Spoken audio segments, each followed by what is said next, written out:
Ginger had a great question. She says the word buy, as in I'm going to buy a new coat. Buy. She says that word stumped her. Okay, so let me talk about when we're doing the dictation process. What is the purpose? Why do we do the fingers, and why are we doing this whole thing? What we're doing in the process of dictating a word to the student is we want to create a solid sound picture so the student can lock onto the spelling and know how to write the word. Okay? So remember that our first focus is on spelling. Now, when we've written the word, what does the student do? The student reads the word back. And I'm going to talk more about that whole reading back process. But the first goal is to create a good, strong picture. So there are many words in our language that are pretty straightforward. Okay, like for example, the word top and bed, b-e-d. The word winter, even the word winter is pretty straightforward if you know the phonogram. Okay, so it's winter. Okay, that's pretty straightforward. But you're going to come across words where in the dictation process you need to verbalize a part of the word that if the student did not know how to spell it, they would know that there's another letter there. Okay, so for example, the word hill. A little child just sounding that out, all they hear is h-i-o. They don't know there's another o. So when I teach that word, I have to teach h-i-o. That's all they know. And then I say, add another o. And then we talk about the FLNS rule and that kind of thing. So I have to, like the word little. Okay, first of all, most of us don't even say little. We say little. So they don't even know there's a t in there. And so I have to say lit-tol. And when I teach that, I have to sound both of the t sounds out, so they know to spell two of them. And I have to explain about the silent final E at the end of the word, because they won't know that there's a silent final E. I don't hear it, so how would I know it's there? So I have to teach the things that are not readily apparent, and I create a sound picture. When I say lit-tol, silent final E, I'm helping them. It's a picture, but it's with sounds in the brain, so that when they go to write it, they know how to write it.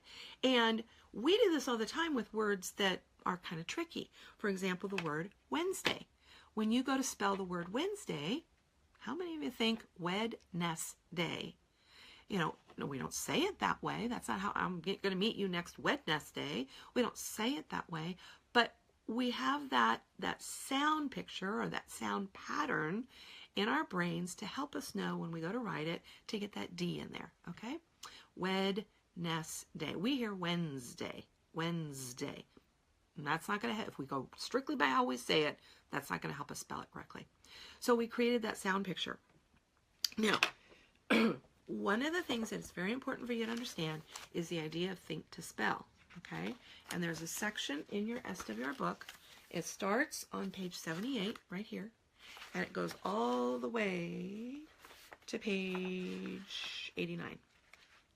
Okay, so from 78 to 89 is this whole section called Think to Spell. And I put a tab just on it. It's not a step. It's inside of step 12, which is the dictation. But it's so valuable, so important that you have to, I put a tab just on that one section. Now let me point out on page 79, she has a chart here. And this chart shows you the 12 different situations where you need to apply the Think to Spell tool to help you to understand and create that sound picture when you're teaching how to spell, when you're teaching the student. And the word by is part of category number 10.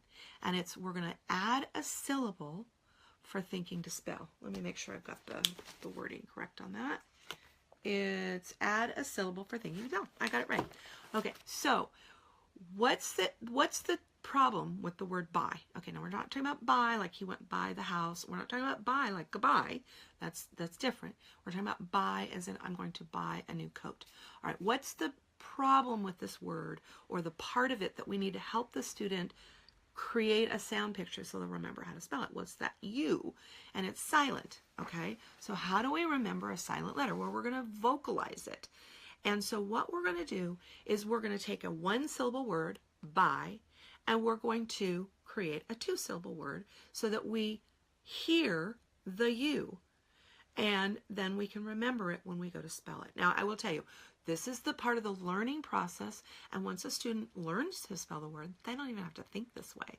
Okay? They just know how to spell it because they've had enough experience reading it and writing it that it gets locked in there. Okay, so to teach the word by, I would say, and now, by the way, when I do this dictation, because I don't have a student here, I'm going to be the student, and I'm going to change my voice so that you can hear what the student would say and what the teacher says. Okay, so the word is buy. I will buy a new coat for winter. Buy. We're going to think to spell buh, I. Now, let me just stop for just a moment. When we teach the B phonogram, we really want to be careful we don't say buh.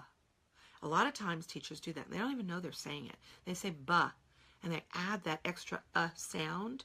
But we want to be really careful when we're normally teaching that phonogram, but we don't do that.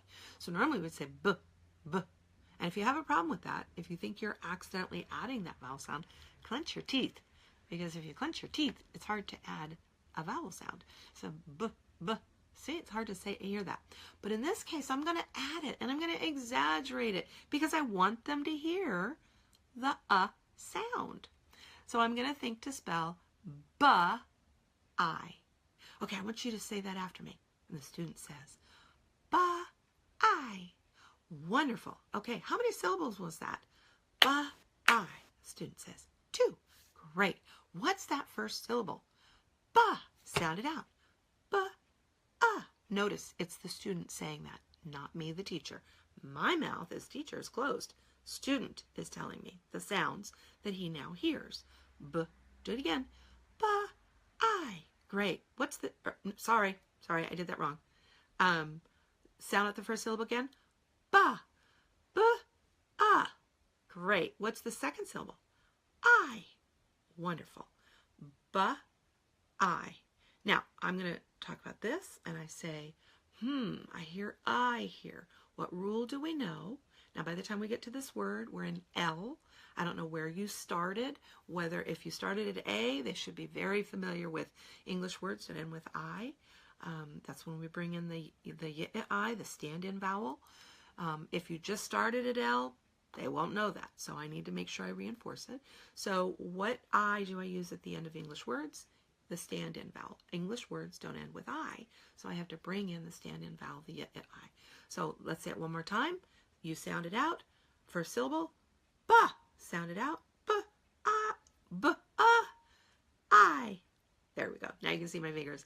All right, and in case I just really want to make sure they know it, use u. So I'll clarify, make sure they know. So then they write it down, b, I. And hopefully they remember to use this one.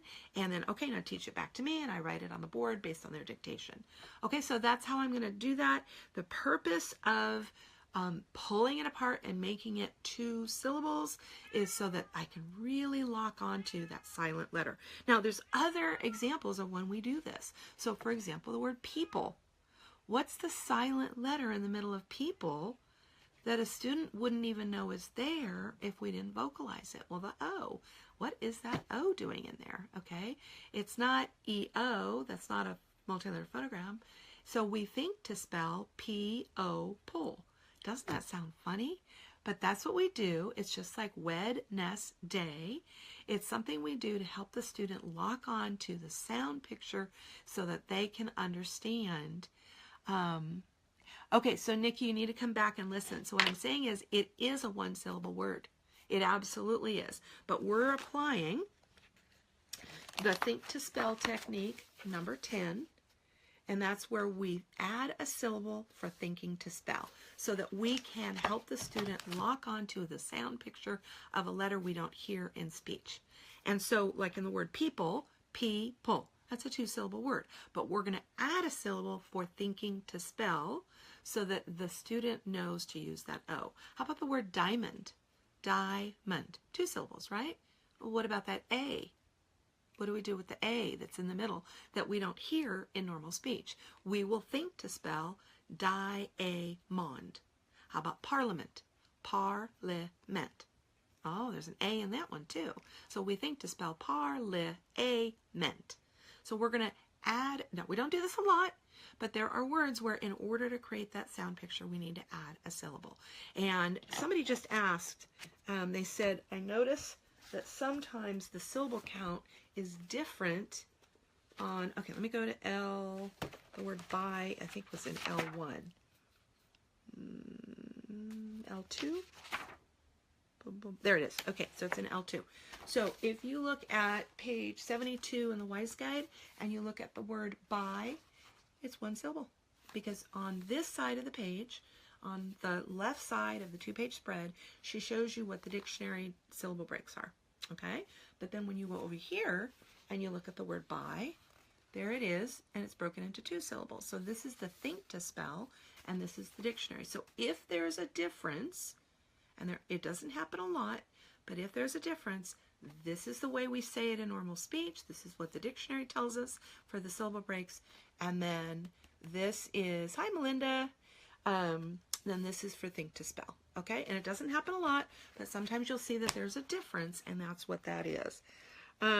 Okay, and for reading, we just say it however we say the word. So we don't say, I'm going to go buy you a coat. We say buy.